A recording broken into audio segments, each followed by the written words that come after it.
2023 was the final year of production for the Chevrolet Bolt EV and EUV, two popular small EVs that we featured several times here on Test Drive. Today I'm here to see if this 2024 Chevrolet Equinox EV is a worthy successor to the Bolt and if you should buy one. Now, I'm not here to convince you to buy this over the ICE version of the Equinox or any gas-powered vehicle. Really, if you're in the market for a compact electric crossover, or you're a current Bolt owner looking to see if you should upgrade to something a little bit newer and a little bit bigger, that's what we're going to be talking about here, because this is now becoming a pretty crowded segment with many manufacturers offering a compact crossover electric vehicle. Now, keep in mind too that the Bolt EV and EUV were subcompact crossovers, so this is bigger in most regards, and we're going to be going over some of that in a second here. But this vehicle is priced about $7,400 more than a comparable Bolt EUV was, with kind of similar options. You could get a sunroof with this, just like you could have on the Bolt, and we do have Super Cruise on here, which again is an option on the Bolt, or at least it was back in 2023. Now, ours is the 3RS trim, the top trim that you can get for the Equinox. This is the front-wheel drive version. There is a full all-wheel drive option available. That's available pretty much on every trim. But unlike the other vehicles that we've tested so far on GM's Ultium platform, the front motor is the base motor, whereas something like the Blazer EV or the Lyriq, those are rear motors. So you get the front motor up front, and then if you go with all-wheel drive, a second one is added to the back. Looking at the Equinox EV from the side, you can see that this is quite a bit bigger of a vehicle compared to the Bolt EUV. In fact, it's 21 inches longer than that vehicle, it's 5.3 inches wider, and it has an 11-inch longer wheelbase, so that should help with the ride. Now, it's interesting to note that this Equinox EV offers more front hip and shoulder room, but the Bolt EUV had better head and legroom for the front passengers. And then when it comes to the back, everything but the legroom is greater on the Equinox, so you still again had better legroom on the Bolt EUV. However, the cargo capacity, everything that you can put behind the second row seats, has improved by quite a bit, by 285 liters on this vehicle. So cargo capacity, quite good. There is no front trunk, just like on the Bolt, and much like some of the other vehicles in this segment, this is where the motor as well as the other electronics sit in the vehicle. So you get a good amount of interior cargo space, but let's talk about what's powering this. The battery is 20 kilowatt hours greater than it was on the Bolt EUV, 85 kilowatt hours now, but it's only got a 13 horsepower increase over that vehicle. Now, for 2025, GM has improved that for an extra 20 horsepower, 220 horsepower total, because they heard from consumers that this was one of the least powered vehicles in the segment. When we take it on the road, I will confirm that for you. When it comes to the torque numbers on this, there's actually less of it, 30 pound-feet less torque than the Bolt EUV. So it does feel a little sluggish, especially since this is a bigger, heavier vehicle. But the range has improved on this by 115 kilometers over the Bolt EUV. You can get about 513 on this, but again, that makes sense. We're improving the battery by about a third, so you would expect to get about a third more range. Now, I understand why Chevrolet called this the Equinox, because that is what people are familiar with to be a compact vehicle. But it really doesn't look anything like the outgoing Equinox. It doesn't even look really like the new 2025. In fact, I think that this looks a lot more like the Chevy Trax that we featured a little earlier. In fact, the silhouette's kind of similar. And much like a lot of the other vehicles in the compact electric crossover segment, it has this same sort of silhouette to it. I'm going to start calling them the door stoppers, because you've got a very, very sloped front end, a very long windscreen, and then all of them seem to have this weird sort of almost fastback coupe SUV style to the rear trunk, where we've got almost a 45-degree angle rear windshield, and then the bottom just kind of flattens out and comes down. So, I mean, I like it. And in fact, I like the taillights on this quite a bit. They look quite sharp. But let's talk a little bit about charging. When it comes to the Equinox EV, the 11.5 kilowatt onboard charger is standard. That is the same that was on the Bolt EUV. We also have 150 kilowatts of DC fast charging. That's almost 3 times more than the Bolt had. And then a couple other design traits on this. We have pop-out door handles. We do have the power liftgate, which is a nice thing to have. And the charging door itself is not power operated, unlike the Blazer EV and the Lyriq, which I think are going to be problems down the road. This, you just push it and it pops open, which I like quite a bit. The first thing I realized when I got into the Equinox EV was just how it still has this shuttlecraft design to it, just like from the Starship Enterprise. Again, because the windshield is so long and it just goes really far away, you've got a lot of space in between where you sit and where the dashboard ends. But we do have a 17.7-inch Google built-in infotainment system. It's got 360-degree cameras. It's got built-in navigation with Google, works pretty well. There is no Apple CarPlay or Android Auto because GM thinks that nobody needs that anymore. And then there's some other controls to be able to schedule the vehicle. So if you're leaving at a certain time, you want to do off-peak hours, things like that, it's all through there. We have the 11-inch driver cluster screen. The information there does have a number of different sort of themes that you can put on different modes and views, but then the information, in order to get to that, you have to change it through the infotainment system. It's not the most user-friendly version that we've seen. We've talked about that before. I've set it up so at least I have my trip on there.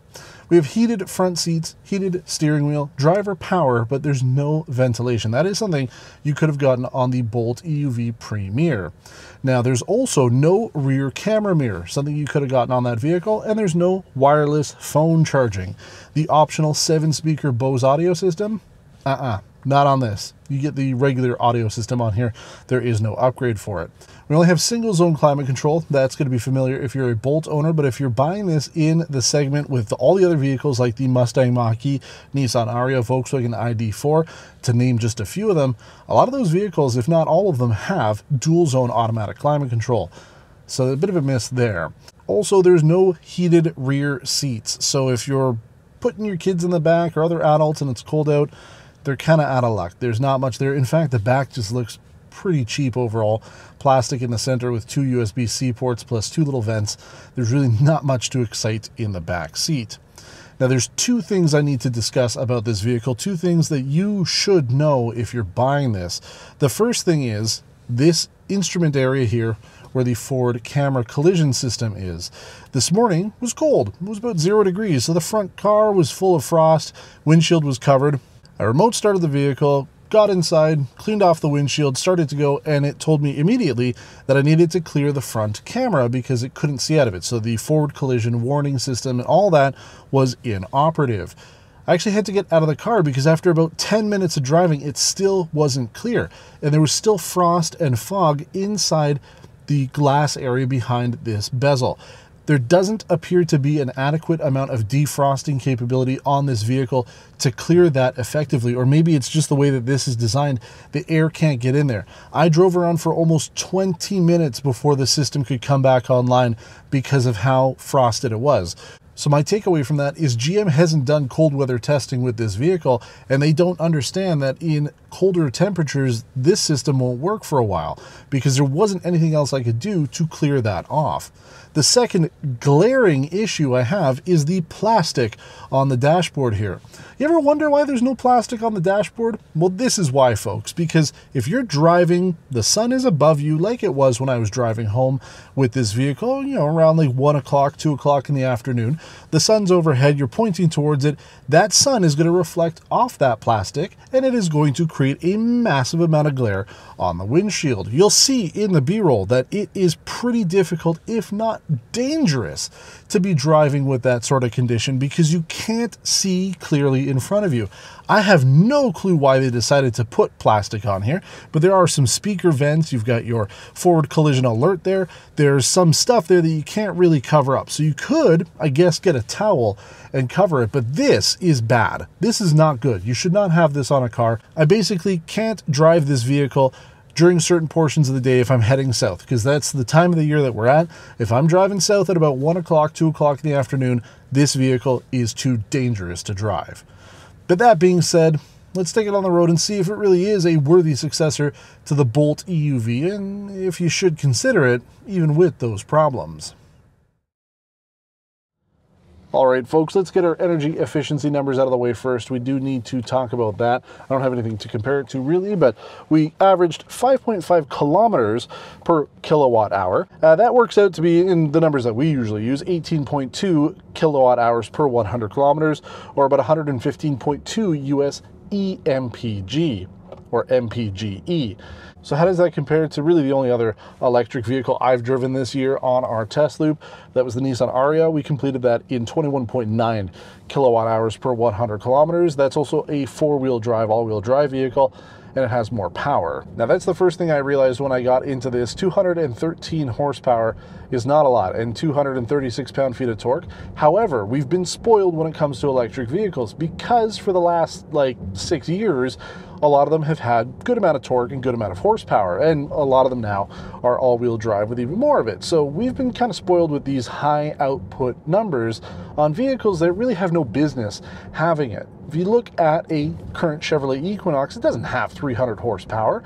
And in fact, even the previous generation used to have that 2-liter turbo 4-cylinder engine. They removed it and they went down to the single option for that vehicle, 1.5 liter, which I think did like 180 horsepower around there. So in this size segment, if it were a gas vehicle, 200 something horsepower is more than enough. This is a heavier vehicle though, so it does require more power to push it along because it is so heavy.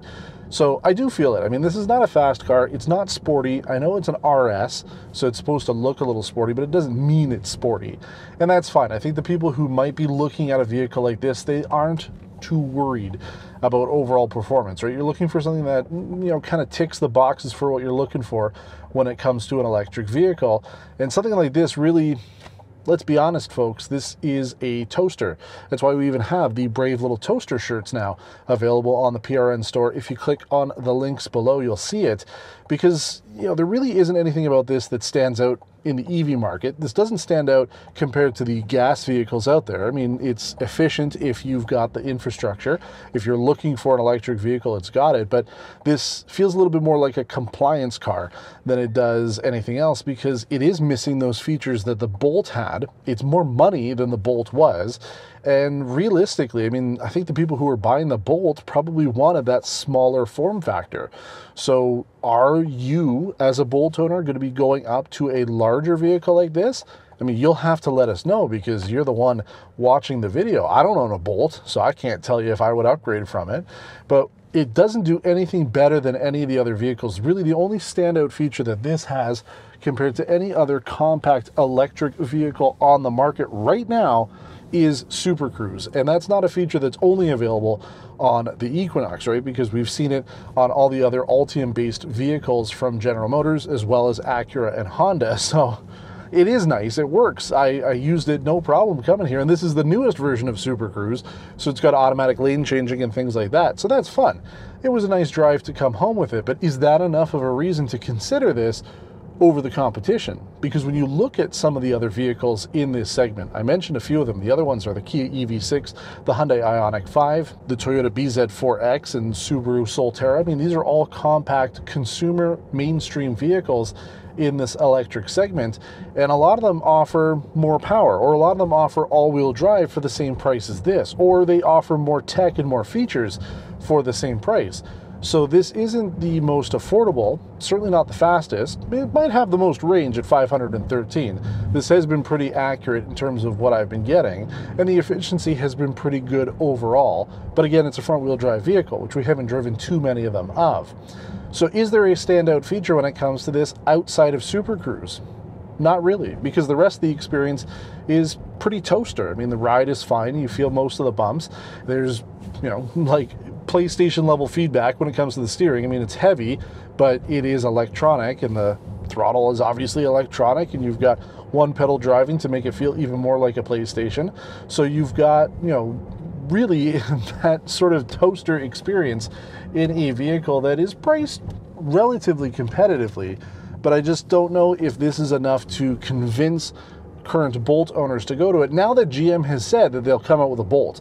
Originally, they were going to kill it. I think that this was supposed to really be the replacement for that vehicle, and then Bolt owners said no. If I were in this segment to buy an electric vehicle that I just use to get back and forth from point A to point B, Yes, it's handsome, it's comfortable enough, but it just doesn't have the tech and features that I would want out of it. Volkswagen ID4 has the price. I would suggest probably looking at that. If you want more tech and features, believe it or not, something like the Nissan Ariya really was a good vehicle for us. The problem I had with it is I just sat too high. As a 6-foot tall person, I just found that the roof line was not quite as comfortable for me. So that was the reason why I wasn't a big fan of that car. But there's a lot of choice. So I don't think GM has done enough to make this stand out compared to the competition. I don't think they've made this stand out enough compared to the Bolt EUV. I really do think that this is a compliance car. So should you consider it if you're in the market for it? No. Well, at least not the 24 3RS, as GM is improving this trim for 2025, allowing you to get features like wireless phone charging and the digital rearview mirror with washer nozzle, but you got to pay more for it. So if you're going for the top end, you want the absolute best of the Equinox EV, then I would wait for the 2025s. That's what's available coming into the US market. There's no word yet for the Canadian market. And as I mentioned too, the engine has been boosted. And as I mentioned, the motor has been improved a little bit for a little bit less sluggish feel.